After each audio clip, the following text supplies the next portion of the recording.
প্ৰত্যেকে জানে যে ৰহাখন নদী মাতৃকা দেশৰ নিচিনা।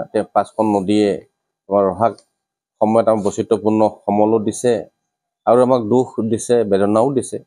সেইফালৰ পৰা চাবলৈ গ'লে ৰহাখন বানপীড়িত অঞ্চল। পাঁচখনকৈ নদী আছে, আপোনালোকে পাঁচখন নদীৰ কথা জানে আপোনালোকে।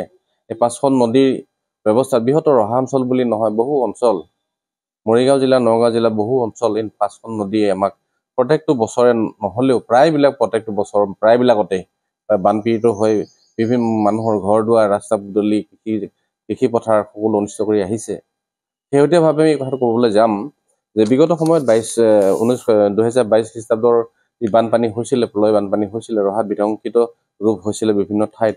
সেই ঠাইত হোৱা যি বিধ্বংসিত ৰূপ, গৰাখহনীয়া নাইবা অন্যান্য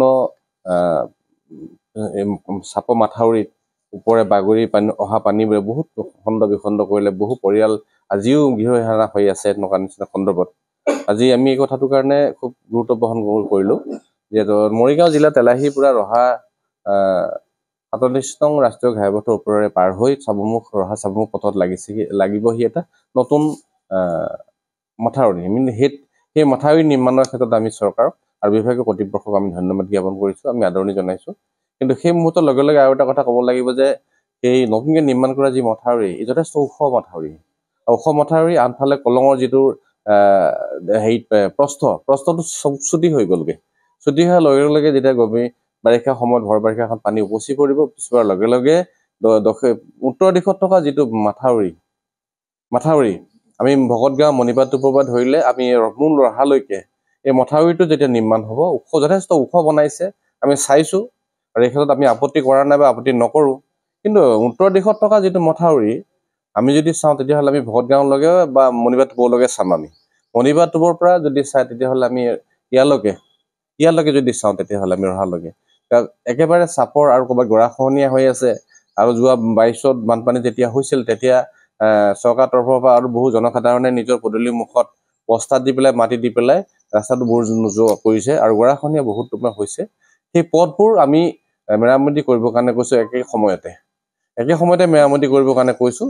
যিখিনি সময়ত মাথাউৰিটো যেনেধৰণৰ কোটি কোটি টকা চৰকাৰৰ পৰা আবণ্টন দি পেলাই জনহিতৈষী কাম কৰিছে, তাৰ লগে লগে পুৰণা যিটো মাথাউৰি, বহু বছৰ আগতেই সেই ৰাস্তাবিলাক মেৰামতি হৈছিলে, আজি পৰ্যন্ত মেৰামতি হোৱা নাই। আনকি য'ত গৰাখহনীয়া হৈছে, গৰাখহনীয়া ঠাইসমূহো তেখেতসকলে সুদৃঢ়ভাৱে নিৰ্মাণ আৰু মেৰামতি কৰা হোৱা নাই। গতিকে সেইফালৰ পৰা আমি এইটো কাৰণে জনালোঁ যে বহুতে কৈ আছে আমাক যে মাথাউৰি নিৰ্মাণ কৰাৰ ক্ষেত্ৰত কিয় ছাত্ৰ সন্থাই বাধা কৰিছে। বাধা কৰা নাই, এইকাৰণে বিকল্প কৰিছোঁ। এইটো কৰিবলৈ যাওঁতে যাতে সেইটো অনিষ্ট নহয়, সেইখিনি চাব লাগিব। ইয়াত জনসাধাৰণক বচাবলৈ যাওঁতে বিভিন্ন জনসাধাৰণখিনিও বচাব লাগিব, সমানে বচাব লাগিব। গতিকে সেইফালে তৎকালীনভাৱে গভৰ্ণমেণ্টে এই খৰালি বতৰতে এই পথটোও আগৰ পুৰণা যিটো মথাউৰি আছে, উত্তৰ দিশৰ মথাউৰি, ৰহাৰ পৰা মণিপাট টোপৰলৈকে সেই মথাউৰিটো যিবিলাক স্থলঘাটৰ যিবিলাক স্থান আছে, স্থানবোৰ তেখেতসকলে মেৰামতি কৰা আৰু নতুন নিৰ্মাণ কৰা, জেগাই নতুন নিৰ্মাণ হ'ব, পুঁজি আবণ্টন দিয়ক।